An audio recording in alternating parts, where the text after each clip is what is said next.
Le 16 mai 2003, mon mari est parti dîner dans un club espagnol, la Casa de España. Il a amené Taïb, mon fils, notre fils, avec lui. Et tout a basculé à 10 heures du soir. C'était des explosions de 5 kamikazes. La première bombe, d'après ce qu'on m'a raconté, c'était juste devant mon mari. Alors, il est parti comme ça. Et puis mon fils, il était un petit peu plus loin. Il est venu voir son père, et c'était la deuxième explosion. Il était touché grièvement. Il est resté au coma total une semaine. Et puis le 23 mai, il est décédé aussi. 3 jours après le décès de mon fils, parce que les partis politiques, les associations et tout ça, ils ont organisé une marche pour dénoncer l'acte terroriste, pour être avec les familles des victimes. Et c'était le moment où des gens m'ont parlé, ils ont parlé aux autres familles de victimes de créer une association. Les objectifs de notre association, c'est de, de faire de nos voix un moyen de dire non aux terroristes.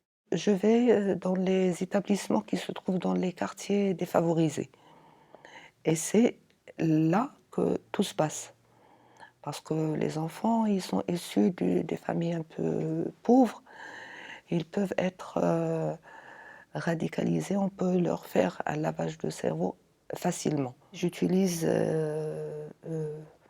des moyens très simples pour pouvoir communiquer avec les enfants. Et quelquefois, je lis quelques passages de mon livre pour leur montrer qu'on peut sortir d'un drame si on a la possibilité de positiver. Et on a ce courage si on a eu l'occasion de faire des études.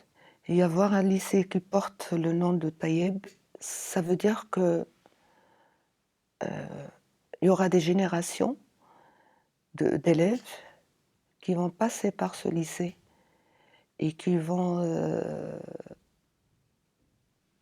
pas oublier ce nom parce qu'ils vont se demander qui est ce Taïeb El Kamal. On espère qu'on aura un jour la possibilité de savoir tout ce qui s'est passé, comment et pourquoi. C'est les 3 questions qui se posent toujours dans mon livre. L'acte terroriste, partout dans le monde, est le même. Et les familles des victimes, partout, ils sont les mêmes. On partage la même douleur et on se pose la même question. Pourquoi nous? On ne vit pas enfermé dans notre drame à nous, mais on élargit cette famille qu'on espère ne pas élargir de plus en plus, mais on se donne, on se partage cette force.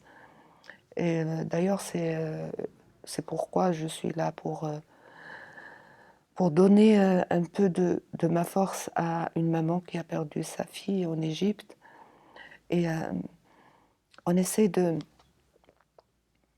dire à haute voix, arrêtez ce terrorisme, il n'aboutit à rien.